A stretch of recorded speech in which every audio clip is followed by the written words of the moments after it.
To 52 amazing authors, 52 weeks. And today you are in for a treat. If you are a person that loves to travel, thinking about traveling, this episode is for you because I am joined today with Melanie Kiss, who is a world traveler extraordinaire, maybe an enthusiast of all things travel. Hi, Melanie. Hi, Lisa. Hi, everyone. Thanks for How, inviting me today.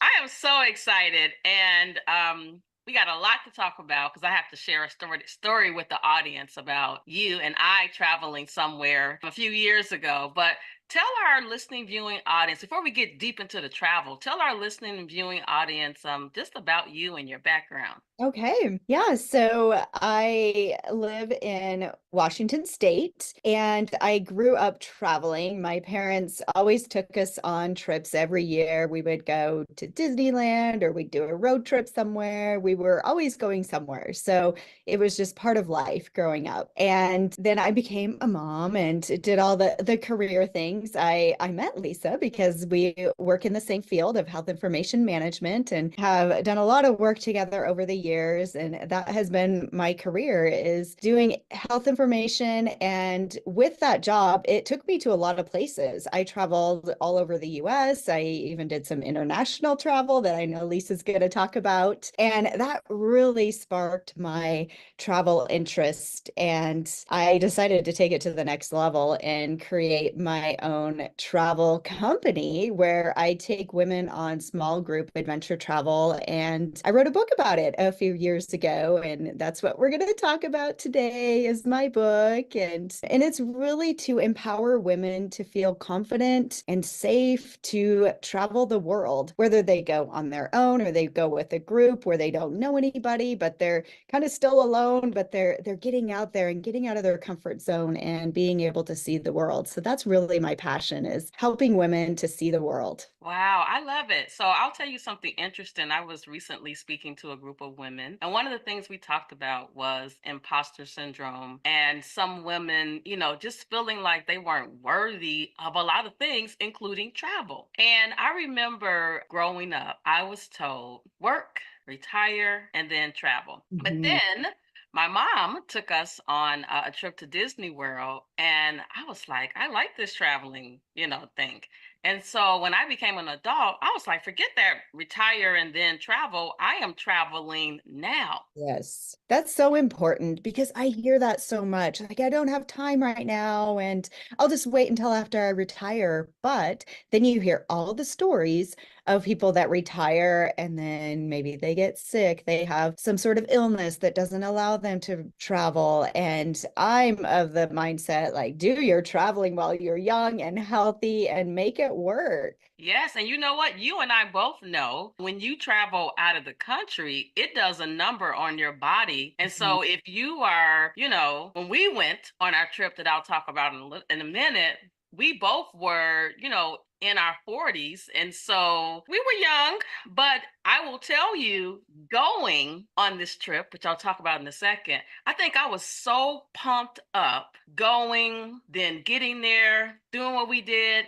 And then on the back end of the trip, came home, that same level of energy, thought I was just going to keep going. And then I don't know, about 8 hours after being home, I literally just crashed. Yes. And it was a couple of things that I did not do. Like I didn't hydrate like I should have hydrated. And so I know that that was part of it. So we both had an opportunity to go to Abu Dhabi, Dubai to do a presentation. It was like 7 days long. And that was the first time I had been to the Middle East. Mhm. And so, number one, for me, my husband, as you know, went with us because he was like, yeah, you can go, but you're not going by yourself. Right. Yeah. So, but when we got there, he was like, oh, I can see you coming back here, without me, as long not by yourself, but without me, because, he felt like it was safe. And today I am seeing so many people visiting Dubai, Abu Dhabi, like every day on my timeline. I see a Yeah. picture of somebody on a camel, and I'm like, I bet you they're in Abu Dhabi and Dubai.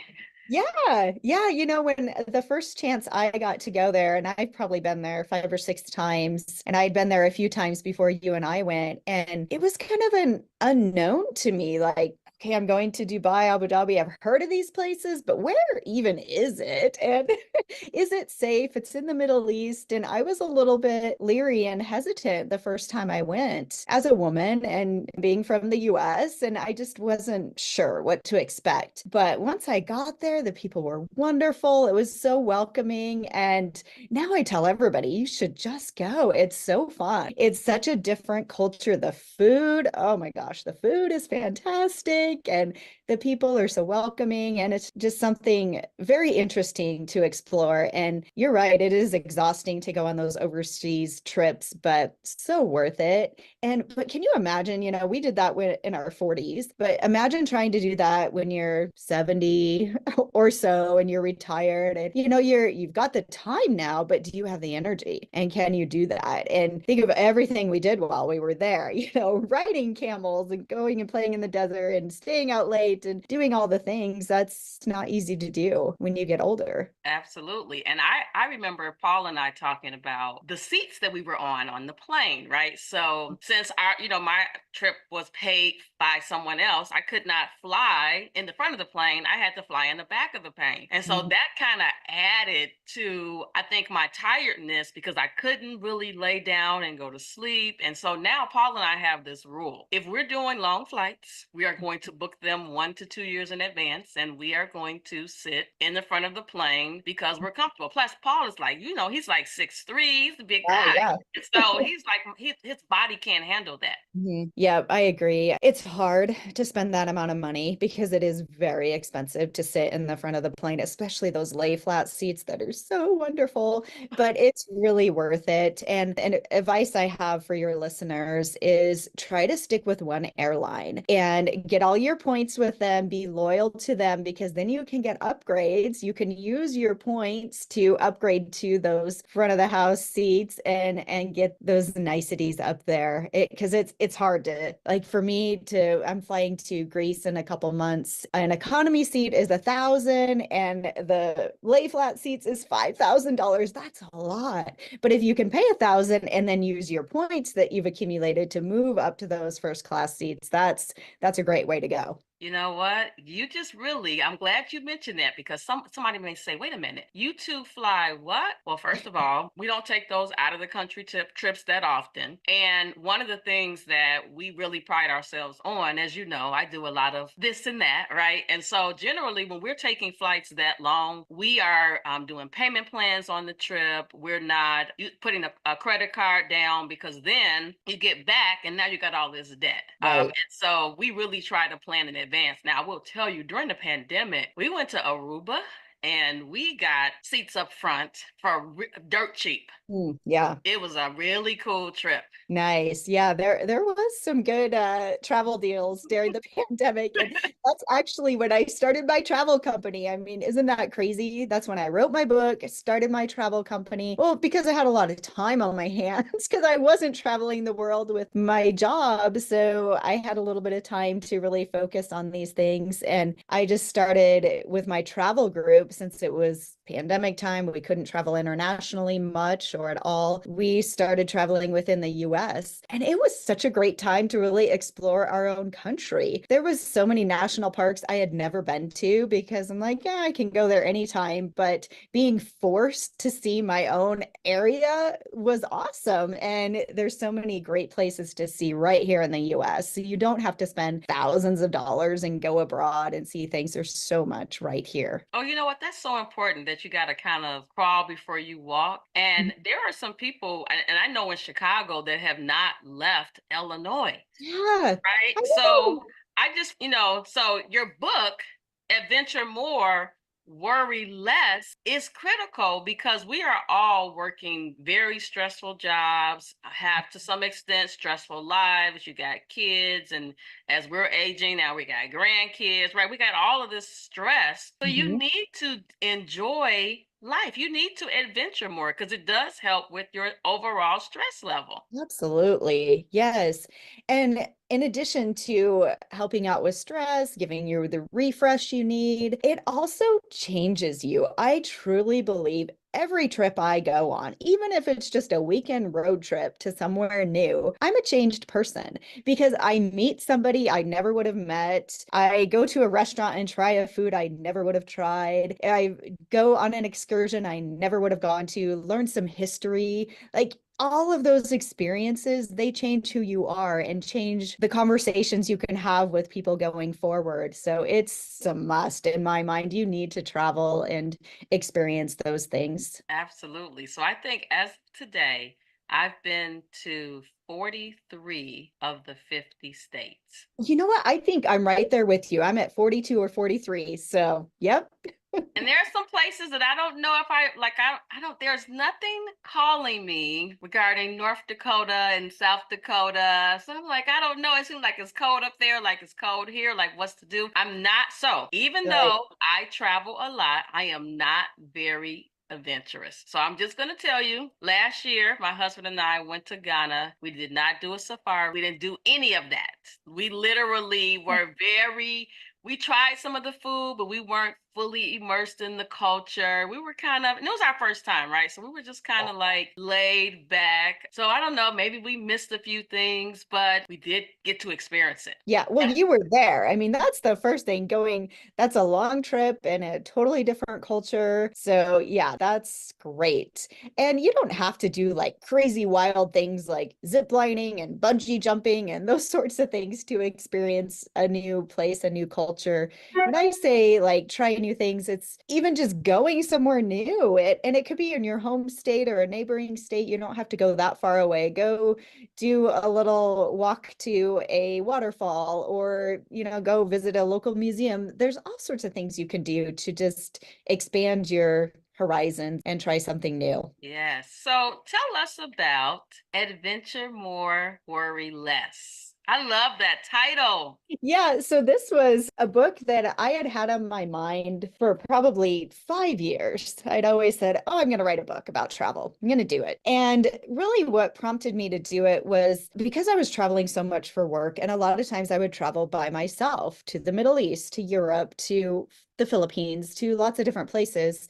And my friends and family, mostly women, would say, "Oh, Melanie, aren't you scared? You're going to be all by yourself in this new country." And I was like, "No, why would I be scared?" But that was like the recurring theme I kept hearing from everybody. So that made me think, they need to be educated on that it's not scary, that you can do this. And so that's really what prompted me. And then I had it like outlined in my head, and I just couldn't get motivated to write this book until I saw this. I don't know if it was a Facebook ad or some ad I saw somewhere to write a book in 30 days. And I was like, okay, I'm going to do it. It was $99 and it was this course, and it was so simple. Basically, the company just sent me an email every day and told me something to do, like pick a title, write an outline, start on a chapter. It had definite work that you did every single day. And all you had to do was commit 25 minutes a day to do this. And I actually wrote a book in 30 days. I did it. I just Wow. sat down and did it. And of course, after, when I say I wrote it, and you being a published author, you know that a lot of the work is in the publishing. The writing part, it comes somewhat easier, but then when you get to the publishing and the formatting and all of that, that was a bit of a nightmare. But the 30 days of creating the content, I did that, and then I polished it and made it what I wanted it to be and got it published and had some help with the publishing piece of it. But I was just super proud to get that out. And you, as an author, you know, it's like this huge gratifying moment, like, oh, there's my book in print with my name and my picture and all the things. And so I've just had a lot of fun with it. I think I published 2020, so it's been 4 years, and I share it with all my friends. That I've a lot of my friends purchased it from me. I've had a couple book shows, which was super fun to do. And then if I through my Chicas Abroad company that I have, I share it a lot of times with my new clients, and just to motivate them, to share with them some safety tips and just some general travel tips for traveling internationally. There's a lot of good content in there for both the new traveler and the experienced traveler. So it's really for everybody, and it's geared towards women, just because that's what I see as the need out there, is women are a little bit hesitant to get out there on their own and travel. But really, it's relevant to anybody, men, children, anybody. It has a lot of good tips in it. So it was fun. It was a fun project. So we're not going to tell them everything that's in the book, but there is a part where you talk about canceled flights. Yes, yes. Oh my gosh, this happens all the time. And missed connections too. My main airport is Spokane, Washington, which is kind of a smaller airport. So if I go anywhere, like if I was coming to see you, Lisa, I'm probably going to have to change planes in Salt Lake City or somewhere else along the way. There's not many direct flights to anywhere. So oftentimes I miss a connection. And so there's a lot of things you can do. You can sleep in the airport, which isn't fun.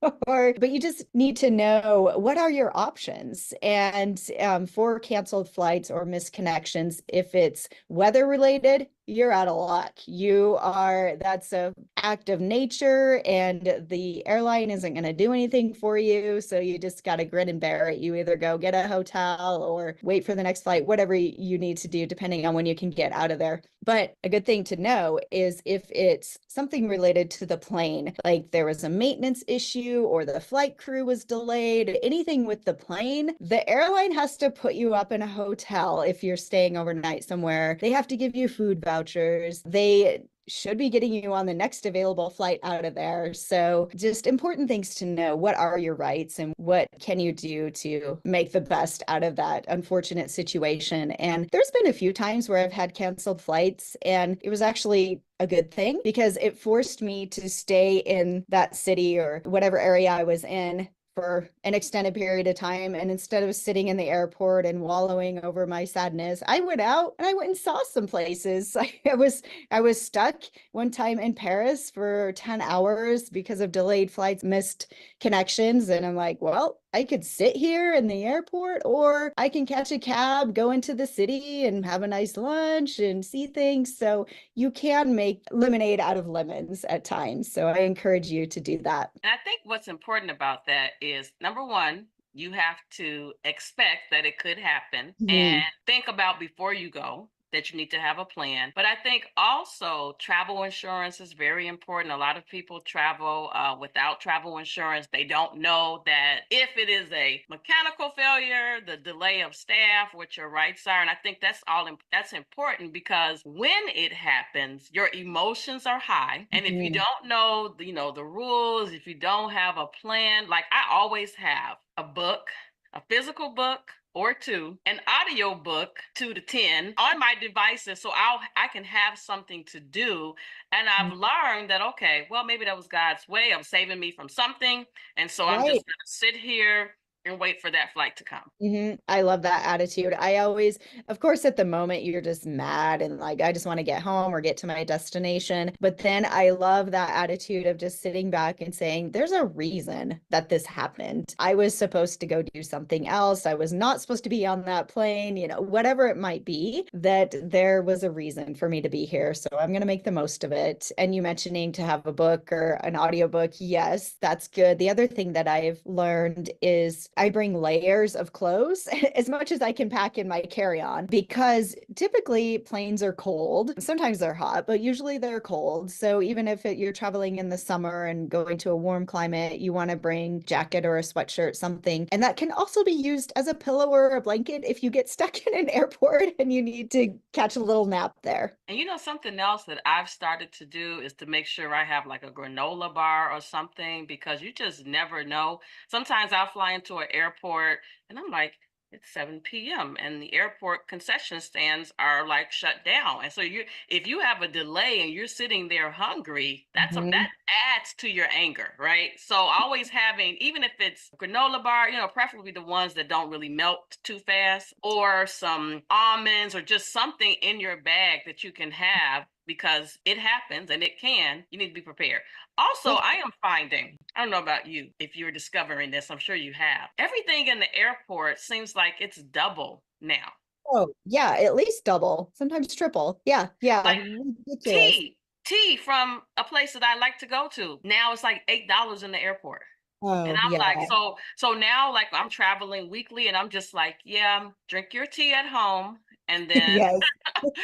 skip the Yeah. airport. Skip the Oh, yeah. airport. Yes, yes. I always bring food with me because I want to avoid the airport prices. But remember, no liquids when you're going through TSA. And even, oh, I was so angry one time. And I'm curious what the craziest thing you've had TSA take away from you. But I was going on a Chicas Abroad trip and I was bringing some cinnamon rolls from my local bakery to to take to our girls. And the cinnamon rolls, and they were frozen. And then I had the icing in a separate container because I was gonna frost them after we got there. Well, apparently the frosting or the icing is a dangerous material. So I got that taken away and I was so angry. So what they explained to me was anything that they could take and throw, and if it sticks on the wall, it's considered hazardous. So yeah, Wow. that's a good thing. So like yogurt would be taken away, any of those sorts of things. And you know what? I think so many people don't read the rules before they go. And then they get to TSA and they're trying to make a scene. I remember I was traveling with my family and my cousin had a pickle in a package, right? And Uh-huh. the pickle was surrounded by liquid. Oh yeah. And so there was a whole thing about her pickle. But I actually have not had anything thrown away other than like lotion that I Oh, accidentally had a big tube of lotion. oh yeah. But what generally gets me flagged is I carry loose tea, and the Mm. loose tea is in a baggie and it's white and it's gray because it's like the Earl Grey and the lavender. And so, depending on the day, I'll get Uh-huh. flagged, and then they got to open it up and they look and they see it says, London Fog Latte. So they're like, okay, I guess this is okay. Definitely something, important to know before you go, because especially if you spent a lot of money on Mhm. that item, I recently went through with like we were doing the advocacy summit. So I had like 15 bags of popcorn because everybody loves Chicago popcorn. It Oh wasn't yeah. Garrett's because Garrett's is too salty for us as we're getting older. So I got it from somewhere else. Sorry, Garrett's. But I had those bags of popcorn, and so when I went through the scanner, the TSA guy was like, "You got a lot of popcorn." I'm like, "This is for my friends." And when I whipped that popcorn out during the advocacy summit, they were so surprised and happy. Oh yeah. Chicago popcorn is the best. Oh, I need to get back there and get some. Yes, yes. So tell us about your travel company. I know you Yeah. started it during the pandemic. Yeah, 2021 is when we had our first trips, and it's called Chicas Abroad. And it started with just a group of friends that we like to travel together. And we would travel on our own, or we would go with another travel group. And we decided there was three of us, and we thought, we could plan this travel ourselves. And why don't we do this? And it kind of grew from there because other friends would contact us and say, "Oh, I see you're traveling all the time. Can I go with you?" And so I put together a private Facebook group, and it started out with 8 people. And now, 4 years later, we have over 2,700 people in this private Facebook group. So you have to know somebody to get in there. It's not like you can just join if you want. It's all women. And so that's where we do the majority of our marketing and chatting. And it's a fun group because we just talk about travel. I post pictures of my trips, other people's post pictures of their trips, share tips and where are you going next, that sort of thing. And so every year since we started, we keep adding more and more trips. Some of the trips we do over and over again, the ones that we know and love and we think that will gather a lot of interest, but then we're always adding new places as well. So for instance, this year we have 12 trips planned. I won't go through all of them, but you can go to chicasabroad.com and check them all out. But we've already gone to South Africa and Zimbabwe. That was our first one this year, and it was fantastic. We had 8 women, and they were from all over the US, and we did all the things in Cape Town, and then we went on a safari, which I highly encourage you, Lisa, to go on a safari. It's so cool. And then we went to Johannesburg and then went up to Zimbabwe and went to Victoria Falls, which is one of the 7 wonders of the world. It's amazing. And the African culture, I've only been to that part of Africa so far. I want to see more, but the people are so welcoming, and it's just so amazing to see that very different culture than what we're used to. So that was our big one so far this year, but we have one coming up next month in a couple weeks. We're going to Oregon, and Oregon and I write about it in my book. That's one of the places that I went to every single year when I was growing up with my parents, and it was our family vacation spot. So I wanted to do a Chicas Abroad trip there and just take people to my favorite places. And we're going to see the tulips. They have tulip fields there. We're going to do wineries in the Willamette Valley. I'm sure maybe if you're a wine drinker, you've had Willamette Valley wine. And we're going to go do some whale watching. We're going to do some hiking and walk on the beach. So one of the things about my Chicas Abroad company and what we try to do is we try to learn about the local area wherever we're traveling to. We support local restaurants. We're not going to go to the chain restaurants. We want to support local as much as possible. We engage with local tour guides. So it's not me being the expert on everything. We work with local tour guides, give them a chance to showcase their area. And then we have to do something adventurous. So we go hiking, we do kayaking, adventure more. Yeah. We do e-biking, regular biking, whitewater rafting, zip lining, all sorts of different things. And so we like to push people out of their comfort zone. And it doesn't mean you have to do something super extreme like bungee jumping, but even doing a hike that is maybe a little bit longer or a little bit steeper than something you've done before. It's just so affirming for people. And you get at the end of that hike, you see people just like so proud of themselves for what they did. And one of the nice things with this group of women, like for our Oregon trip, we have 10 going on it. We like to have between 6 and 12 is like the ideal number of participants. And you see these women that nobody knows each other at the beginning, or maybe they brought a friend or a sister, but by the end, and even if it's a 3 or 4 day trip, they're like best friends. Because they get to know each other on these adventures we do, and you're helping people on the hikes, like helping them get over a rock, or encouraging them like, you can do it, we're almost there, here's a snack to keep you going, and engaging in conversations to keep them going throughout the time. So that is one of the most gratifying things of Chicas Abroad, is just bringing women together, helping them to get out of their comfort zones, to do things they never thought they could do, and to experience new places and make new friends. So many of the ladies that have come on my trips, they didn't know each other on day one. By day 4, 5, 6, 7, they're already planning their next trip with this stranger that they just met. They've formed that relationship. And so it's so many new friendships are built out of this. It's been wonderful. Well, you know what I see about this experience?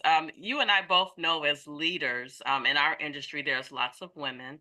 And I think that as women, sometimes in the workplace, we are competing instead of collaborating. And I think that what's happening on this trip is that you are, number one, saying it's okay to be uncomfortable, right? I decided last year I was going to be comfortable being uncomfortable, but you're helping them develop in a way that is going to help them in their professional lives, because you're pulling them out of their shells. They're going to be more willing to go after this promotion because they have more confidence, right? In addition to getting to explore something that they haven't explored before. Yes, absolutely. Let me tell you this amazing story that this is going to be in my next version of my book. So a couple of years ago, 2022, I went to Greece, and it was a Chicas Abroad trip. And my friend wanted to go with me, but she had never traveled without her husband. And so she was a little bit leery. And I said, let's go. I'm going to say her name,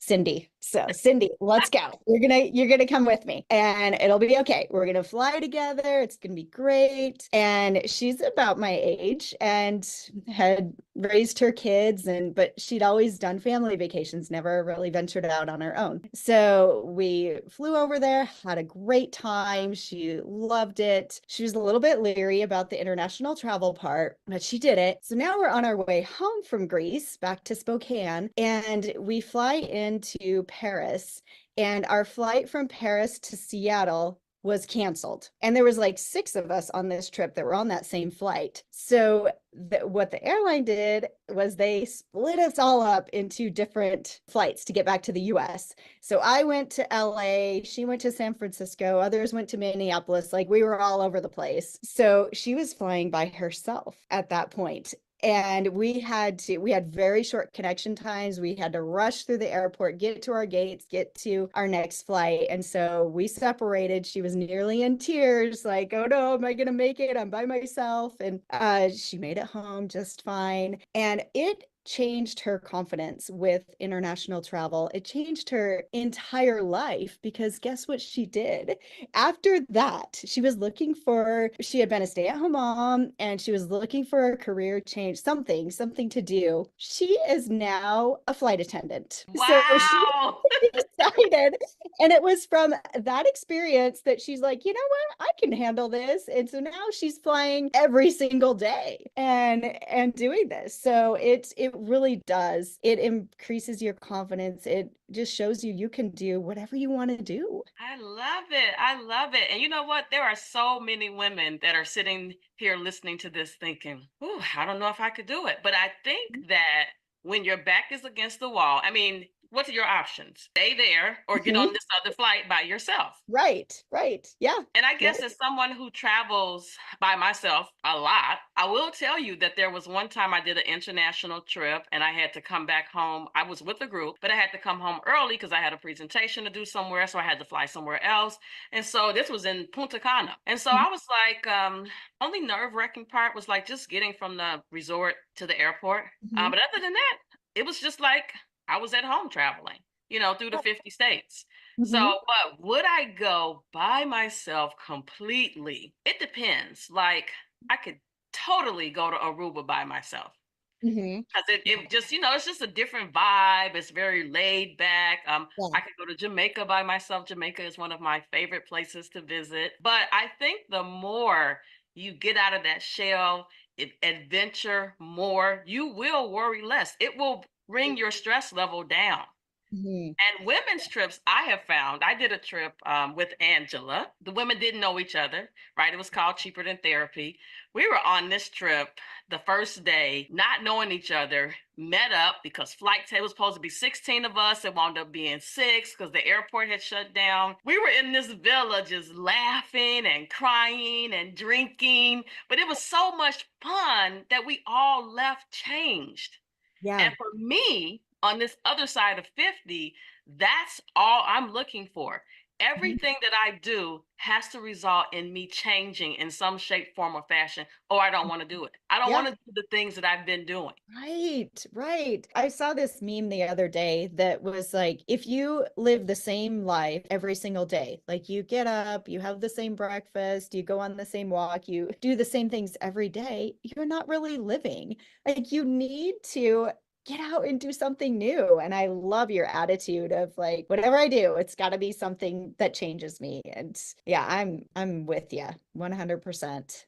And I think what really gave me clarity about this is that as we get older, so many people are leaving this earth, right?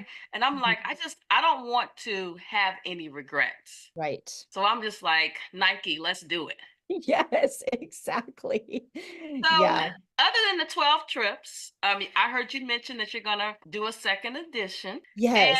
And Yes.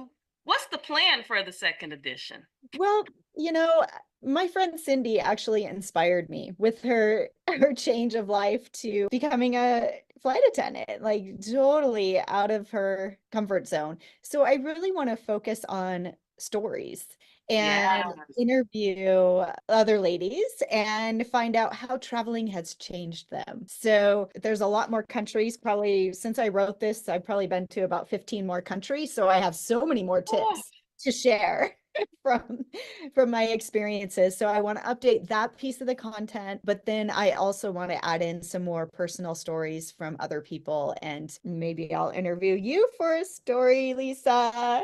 yes. You know what? So, as I've been embarking on this 52 authors, 52 weeks, one of my authors quit their job Mhm. and went on a 6-month trip. They were Oh, so stressed out, so devalued, just all the things, right? mhm. And they made this decision that they had to get away to find themselves. Yeah. And so I think if we would adventure more on a regular basis, we wouldn't allow jobs and relationships and all of that to just hold us hostage. We would say, you know what? That's small stuff, right? And just keep moving. And I'm like, I need to catch up with you because I'm thinking this year, 2024, I'm not sure if we're going to do an international trip this year. Mhm. I do have a cruise planned. I love cruising. It's like one of my favorite things to do. Now, a cruise, I definitely can do by myself because Oh I yeah. like to have a balcony room so I can read my books and listen to the ocean. It's really like one of my happy places. Of course, I have to have some tea, but it really gives me an opportunity to unplug. Even though I haven't been on a cruise in, I don't know, 3 or 4 years, I hear the internet is so much better, but that used to be my thing. On the cruise, the internet was slow, so you really can't work, but I heard that has changed a little bit. Oh darn. Then you might take your work with you. Well, you But know what? So you'll be happy to know that last year, when I made this decision to become comfortable being uncomfortable, I also made a decision about how I was running my life. meaning I'm no longer working sun up to sundown. I'm no longer working, like on the weekends. I'm really being very intentional about my life on this other side of 50. I love it. I love it. I'm with you too. As you know, I made a career change a few years ago and been with the same company for a lot of years and poured my heart and soul into it and was working way too much. And I learned a lot. It was a great step for me, but when I moved into this new position, I'm like, no, I'm not working weekends, not working nights. My laptop is shut off. I'm not checking emails. And you know what? You still get as much work done. And you just focus. You spend those work hours focusing on your work. And then when you're done, you're done. And then you have that downtime to do what really charges you. So good for you, Lisa. I'm proud of you. Well, yeah, life is good now. It is. It is. We're going to wrap up, but some of our colleagues saw me the other day and they're like, yeah, you definitely look different. And, you look different, you sound different. Like they were like, you were always happy, right? But it's just a different. I'm like, that's because I have this level of peace that you Mhm. can't pay for. It's Right, something that you have to transition to and walk and just live in it and breathe in it. And that's what I'm doing. right, right. That's great. Yep. We need that. Every woman needs to do that. Yes, Yep. yes. So we will, when this episode airs, we'll have your website going across the screen. Okay, folks, this is not a group that you can just click and get in. So, because it's an exclusive group, and I will tell you all the things that end in ing, they are doing: laughing, hiking, sailing, and some of the Mhm. pictures, I'm like, oh, I don't. First of all, I'm not a thrill seeker, so I Mhm. don't parasail, scuba dive, zip line. I don't do all of those, any of those. However, I am one day going to zip line, but it has to be a Good. short one, just real Good. short. Lisa, I hate heights. And it was like 5 or 6 years ago. Yeah, yeah. I went to Peru and ziplining was part of our trip. And I'm like, I'm not doing it. Not doing it. No. But I got peer pressured into it and I was terrified. I was crying. The person had to push me off the platform because I couldn't, my legs were frozen. I couldn't go. And I hated it. Absolutely hated it. But there was like 7 different zip lines. So and you had to do them all to get back to the start. The first one was horrible. The second one, not as horrible. The third one was okay. The fourth one, I was starting to like it. By the end, I loved it. So you just have to like overcome that fear of like, okay, I'm not going to die. And it's amazing. So do it. Start with small one, but you can do it. Yes, maybe I'll practice in the backyard or something first. Yeah, yeah. Yes. Well, it has been a pleasure chatting with you today. I can't wait to see the next version of the book. As a reader, I love to hear about stories, right, of other women that have overcome situations, experienced new things. I have a laundry list of places that I want to go to before I'm unable to, physically do those things. And so my desire one day is to go on one of your trips, but I got to get my nerves together. And maybe it'll be something where the list of things to do that end in ing are minimal. Right. Yes. And we do have some, we try to do a couple each year that are more casual, more relaxed, like a wine tasting tour where we're going to do a little hike, but it's nothing strenuous. You're not going to fall off the side of a cliff. And there's nothing too crazy. So we like to have some of those too, because I know not everybody is a thrill seeker. Yeah. Yes. But again, I really see this, what you're doing, as a way to help so many women. Hmm. Because women are struggling. They are Yeah. struggling big time. And as I'm, in circles with lots of women, I see them, they haven't been hiking, but they're near the edge in life. Yeah. And Right. they need something to help reel them back in and set them on a path where they could just be free to move about the country, become a travel agent, Yeah. become a flight attendant. I mean, I actually Yeah. thought about that, but I'm like, I don't want to be in the air that much. Right. Right. Exactly. Yeah. It's um empowering. yes, it is empowering. Well, thank you so much for stopping by today, everyone. This has been another episode of 52 Amazing Authors, 52 Weeks. See you next time. Okay.